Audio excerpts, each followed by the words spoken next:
बिस्मिल्लाहिर्रहमानिर्रहीम एंड अस्सलाम वालेकुम students and welcome back to this YouTube channel.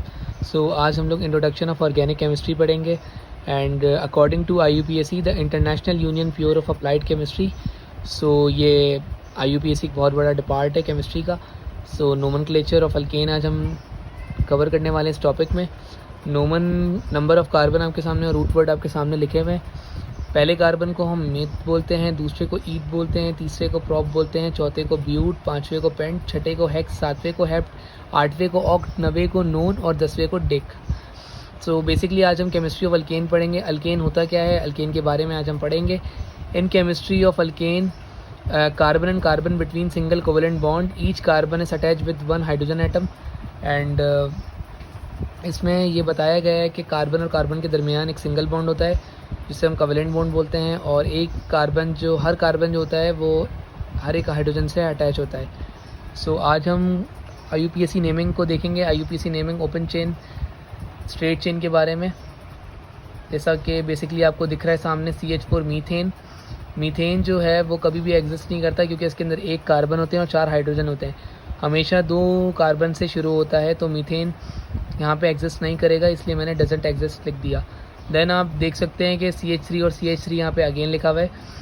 C है तो यानी कि 2 कार्बन है, यहाँ पे वर्क हो सकता है। 2 कार्बन को हम बोलते हैं ईथ, आपके सामने लिखा हुआ है नंबर 2 कार्बन पे।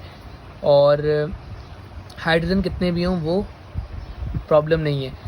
अच्छा, CH3 यहाँ पे जो लिखा हुआ है ये कैसे लिखा, देखें हर हाइड्रोजन जो होता है ना वो 4 कार्बन को एग्जीक्यूट करता है, बट यहाँ पे CH3 और CH3 लिखा हुआ है। कार्बन जो है ना बेसिकली वो ग्रुप 4A का मेंबर है, और CH3 इस वजह से लिखा क्योंकि यहाँ पे एक बॉन्ड बना रहा है, तो ये H3 और +1 4, H3 और +1 4, तो ये CH4 ही है, तो इसको हमने ईथेन बोल दिया। इसी तरीके से प्रोपेन 3 कार्बन आ गया, सिंगल बॉन्डेड है तो एन आ गया। इसी तरीके से ब्यूटेन, इसी तरीके से पेंटेन और हेक्सेन। कार्बन बढ़ते जा रहे हैं और ब्यूट, पेंट और हेक्स लगता जा रहा है। एन क्यों लग रहा है, क्योंकि सिंगल बॉन्डेड है।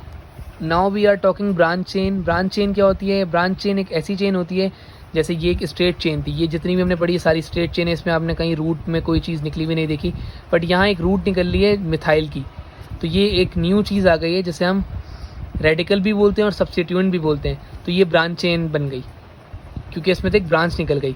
तो अब इसकी हमें IUPAC नेमिंग कैसे करनी पड़ेगी। 4 कार्बन है, 4 का मतलब होता है ब्यूट, सिंगल बॉन्डेड है तो एन आ गया, ब्यूटेन, ये तो कन्फर्म है। अब आप ये देखें, एक और बात सुने, इसमें हमें नंबरिंग करनी पड़ती है जब ब्रांच लगी हुई हो, और नंबरिंग हमेशा वहाँ से करते हैं जहाँ से ब्रांच जो है वो नियरेस्ट हो। तो यहाँ से अगर हम करते हैं तो 1 2 3 यहाँ से दूर पड़ जाती, यहाँ से कर रहे हैं तो ये नियरेस्ट पड़ रही है, तो यहाँ से नंबरिंग करेंगे। तो आपको जैसे कि बेसिकली 2 पे मिथाइल दिख रहा है तो हम क्या यहाँ पे लिखेंगे 2 मिथाइल ब्यूटेन, बिल्कुल सिंपल है। इसी तरीके से अगर आप नीचे देखें तो यहाँ पे आपको 5 कार्बनों की चेन दिख रही है और 2 मिथाइल दिख रहे हैं, 2 मिथाइल की ग्रुप की ब्रांच दिख रहे हैं। तो आप यहाँ पे किस तरीके से करेंगे IUPAC नेमिंग, बिल्कुल ईजी है। जहाँ से ब्रांच करीब हो मैंने बताया वहाँ से करेंगे, बट यहाँ से दोनों साइडों पे ब्रांच करीब है। 1 से करें तो यहाँ पे 2 पे आ रही है मिथाइल, यहाँ से करेंगे तो यहाँ से भी 2 पे आ रही है मिथाइल। सो यहाँ से हम कहीं से भी कर सकते हैं ऐसे, यानी कि इक्वेशंस या ऐसी यानी कि सवालात में हम कहीं से भी कर सकते हैं। सो इस चेन में हम यहाँ से कर देते हैं पहले वाले से, तो ये 1 2 3 4 5 हो गया। 5 का मतलब हो गया पेंट, सिंगल बॉन्डेड है तो पेंटेन बन गया। अब 2 और 4 पे मिथाइल ग्रुप लगा हुआ है तो हम 2 4 डाई मिथाइल बोलेंगे क्योंकि दूसरे पे और चौथे पे 2 बार लगा हुआ है, एक ये रहा, तो 2 4 डाई मिथाइल पेंटेन। होपफुली ये भी आपके समझ में आ गया हो, और अगर ना समझ में आया हो तो नीचे कमेंट सेक्शन में आप पूछ सकते हैं, I will reply you. Then now we are turning further more. इसमें भी यही है कि चेन बनी हुई है और इसके अंदर नाम दिए हैं। ये 6 की आ गई तो हेक्स बन गया, सिंगल बॉन्डेड है तो एन आ गया। अच्छा, 3 पे इथाइल लगा हुआ है, मैंने आपको फिर बताया नंबरिंग पहले चेक करेंगे, जहाँ से बॉन्ड करीब होगा वहाँ से, जहाँ से ब्रांच करीब होगी वहाँ से नंबरिंग करेंगे। यहाँ से करते तो 1 2 3 4 पे आता तो ये दूर हो जाता, यहाँ से किया तो 1 2 3 पे आ रहा तो ये नियरेस्ट है। तो तीसरे पे इथाइल ग्रुप लगा हुआ है तो 3 इथाइल हेक्सेन कर दिया, ये भी बहुत इजी था। इसी तरीके से नीचे वाले पे देखें, इस पेपर 2 ब्रांचें लगी हुई हैं मिथाइल ग्रुप की, तो यहाँ से भी, यहाँ पे आप कहीं से भी नंबरिंग करें एक ही पे आएगा, यहाँ से करेंगे तो 2 पे आएगा, यहाँ से करेंगे तो 2 पे आएगा।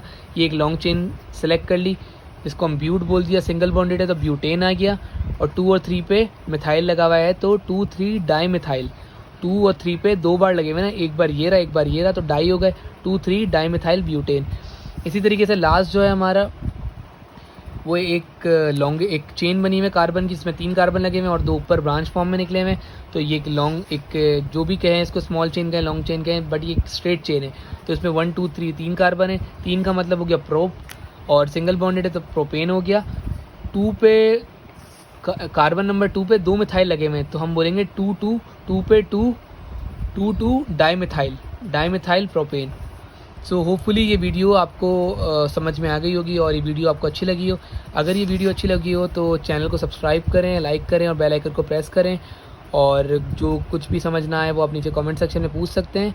और अब इंशाल्लाह नेक्स्ट क्लास में हम करेंगे एक नोमेनक्लेचर ऑफ अल्कीन, जिसमें डबल बॉन्डेड होगा, फिर अल्काइन करेंगे ट्रिपल बॉन्डेड, और फाइनली बेंजीन करेंगे।